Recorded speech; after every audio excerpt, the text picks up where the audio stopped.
All right, welcome back to our daily read aloud, My Side of the Mountain. Yesterday, we stopped reading mid-chapter, and Sam Gribley has a friend. Who is the friend? What's his name? Why is he up there? What's going on? Josiah? Bando. Bando. Okay, so Bando's the guy. Why is he up there? Josiah? He got lost. Okay, he got lost. Now, right before he got up there, Sam had heard the police sirens, so he thought this man was a bandit, like an outlaw. So he called him Bando. What's his job really? Cadence? He's a teacher. He's a teacher. He's a college professor. He was out hiking in the mountains, enjoying his time, and he got lost. So he decided to stay with Sam for a while. He thinks Sam is really impressive. He calls him thorough, and we talked about thorough, what that means. And they're getting along really well. He went to town and got a bunch of sugar to make jam. Do you think Sam's going to enjoy some sweet jam? No. I think you will. There's not much sweet stuff in the wild to eat, so that's probably going to be delicious. All right, so we stopped right at a point where it says August 29th. So this is Sam's journal from August 29th with Bando. The raft is almost done. Bando has promised to stay until we can sail out into the deep fishing holes. Bando and I found some clay along the stream bank. It was as slick as ice. Bando thought it would make good pottery. He shaped some jars and lids. They look good. Not Wedgwood, he said, but containers. So that would be like a fancy brand. We dried them on the rock in the meadow, and later Bando had a clay oven and baked them in it. He thinks they might hold the blueberry jam he has been making. Bando got the fire hot by blowing on it with some homemade bellows that he fashioned from one of the skins that he had tied together like a balloon. A reed is the nozzle. Okay, a bellow. If you have ever seen an old-time fireplace, a bellow is this big thing. You pull it apart. It's got like a big sack in the middle, some sort of an air bladder. And when you pull it apart, it fills up. And when you push them back together, air squirts out the tip. So why do you think you would need that to make your fire better if you're making a fire inside your house? Does anyone know that fire needs oxygen to burn? Mm-hmm. So if you're blowing air down at the bottom of your fire, what are you blowing at it? Hudson? To spread it. Well, are we blowing some oxygen at it? Yeah. So that's what a bellow's for. So we don't use them as much anymore, but a long time ago when everyone heated their house with a fireplace, everybody would have one of those. All right. So they've got a bellows. Okay, next day, August 30th. It was a terribly hot day for Bando to be firing clay jars, but he stuck with it. They look jam-worthy, as he says, and he filled 3 of them tonight. The jam is good.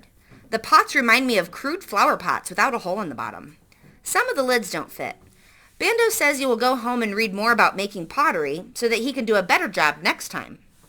We like the jam. We eat it on hard acorn pancakes.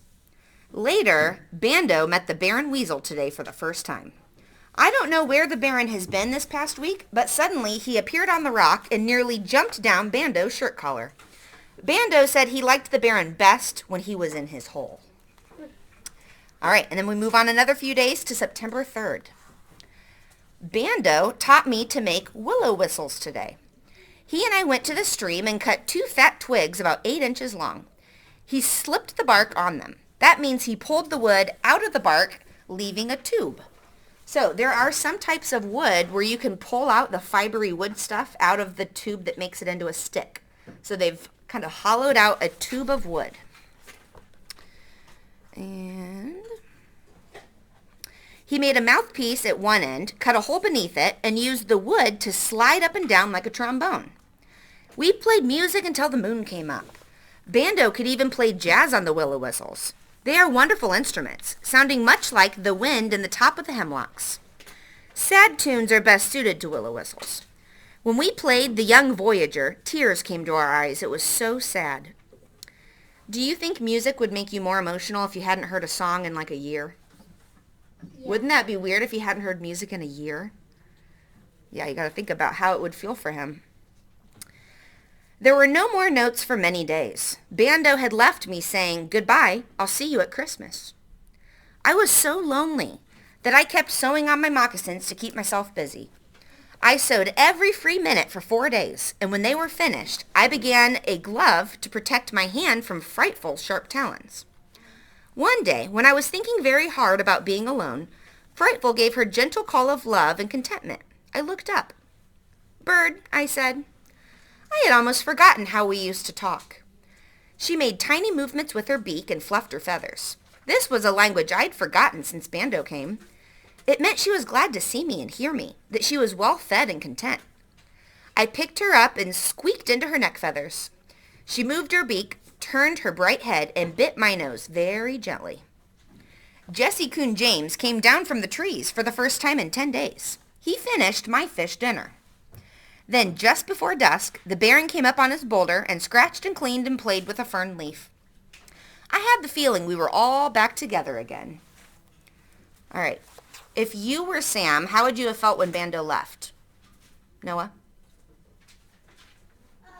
Sad, like all the emotions. Yeah. Basically. Like I was happy he came, sad that he's leaving, happy that he's coming back for Christmas. Yeah, give them something to look forward to. Emma? Alone. Alone.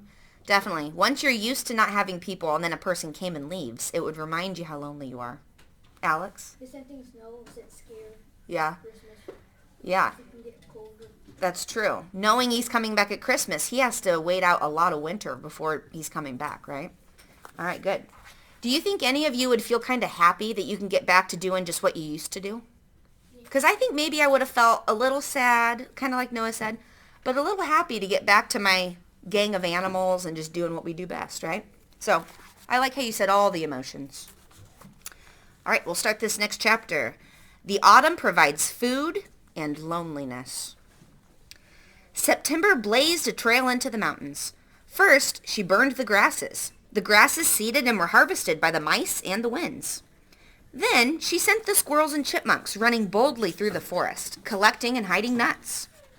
Then she frosted the aspen leaves and left them sunshine yellow. Then, okay, wait a minute. Are they using personification to describe fall? Yes. Do they keep calling her a she and telling her that she's doing all these things? It's personification, right? Fall is not a person. But we're calling her a she. Then she gathered the birds together in flocks, and the mountaintop was full of songs and twitterings and flashing wings. The birds were ready to move to the south. And I, Sam Gribley, felt just wonderful. Just wonderful. I pushed the raft down the stream and gathered arrowleaf bulbs, cattail tubers, bulrush roots, and nut-like tubers from the sages. And then the crop of crickets appeared, and Frightful hopped all over the meadow, snagging them in her great talons and eating them. I tried them because I had heard they are good. Did you just hear that? He's trying to eat crickets. Raise your hand if you'd try one. Covered in chocolate. Okay. It's a bug. Raise your hand if you've ever tried a cricket.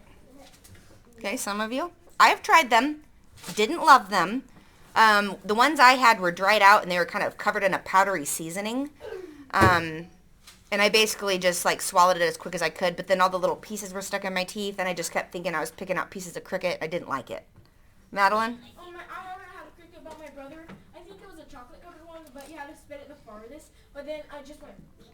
And went. Oh, is that at the Bug Bowl at Purdue? I think so. They do a cricket spitting thing.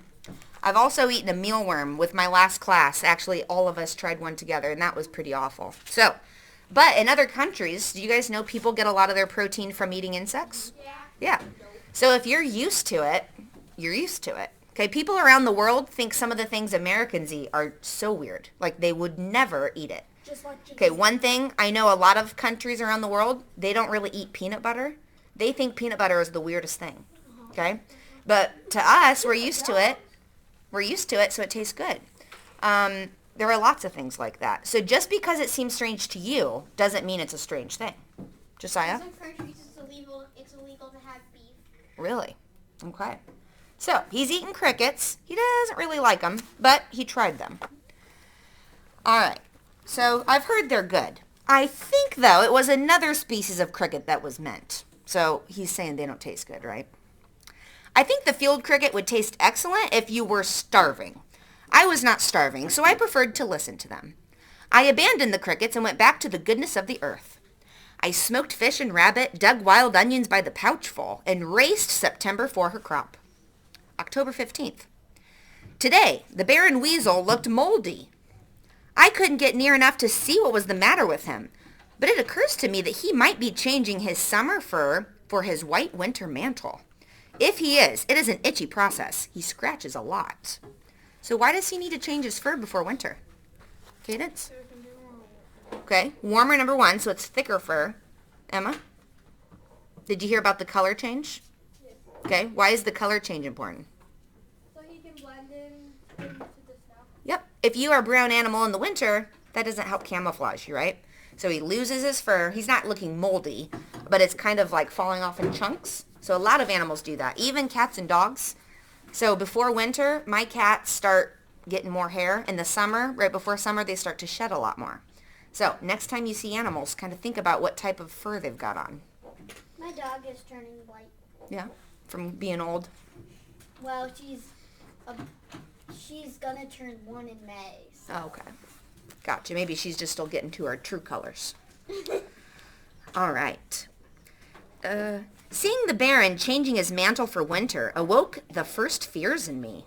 I wrote that note on a little birch bark, curled up on my bed, and shivered. The snow and the cold and the long, lifeless months are ahead, I thought. The wind was blowing hard and cool across the mountain. I lit my candle, took out the rabbit and squirrel hides I had been saving, and began rubbing and kneading them to softness. The Baron was getting a new suit for winter. I must have one too. Some fur underwear, some mittens, and fur-lined socks. Frightful, who was sitting on the footpost of the bed, yawned, fluffed, and thrust her head into the slate-gray feathers of her back. She slept. I worked for several hours. I must say here that I was beginning to wonder if I should not go home for the winter and come back again in the spring. Everything in the forest was getting prepared for the harsh months. Jesse Coon James was as fat as a barrel. He came down the tree slowly, his fat falling in a roll over his shoulders. The squirrels were working and storing food. They were building leaf nests. The skunks had burrowed and plugged themselves in at the dawn with bunches of leaves. No drafts could reach them.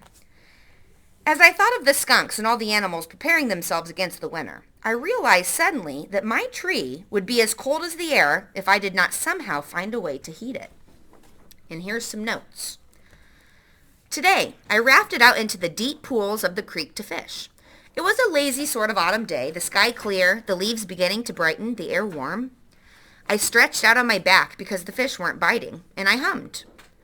My line jerked, and I sat up to pull, but it was too late. However, I was not too late to notice that I had drifted into the bank, the very bank where Bando had dug the clay for the jam pots. At that moment, I knew what I was going to do. I was going to build a fireplace of clay, even fashion a little chimney of clay. It would be small, but enough to warm the tree during the long winter. All right, do you think that's going to be a successful attempt? Yes. Yeah? Okay. So I'll read a little bit more. So the next day, I dragged the clay up the mountain to my tree in my second best pair of city pants. I tied the bottoms of the legs, stuffed them full, and as I looked down on my strange cargo, I thought of scarecrows and Halloween. I thought of the gang dumping ash cans on 3rd Avenue and soaping up the windows. Suddenly, I was terribly lonely. The air smelled of leaves, and the cool wind from the stream hugged me. The warblers in the trees above me seemed gay and glad about their trip south. I stopped halfway up the mountain and dropped my head. I was lonely and on the verge of tears. Suddenly there was a flash, a prickling sensation on my leg, and I looked down in time to see the Baron leap from my pants to the cover of fern. He scared the loneliness right out of me. I ran after him and chased him up the mountain, losing him from time to time in the ferns and crow feet. We stormed into camp, an awful sight, the Baron bouncing and screaming ahead of me, and me dragging that half scarecrow of clay. Frightful took one look and flew to the end of her leash. She doesn't like the Baron, and watches him, well, like a hawk. I don't like to leave her alone. End notes. Must make fireplace. It took 3 days to get the fireplace worked out so that it didn't smoke me out of the tree like a bee. It was an enormous problem.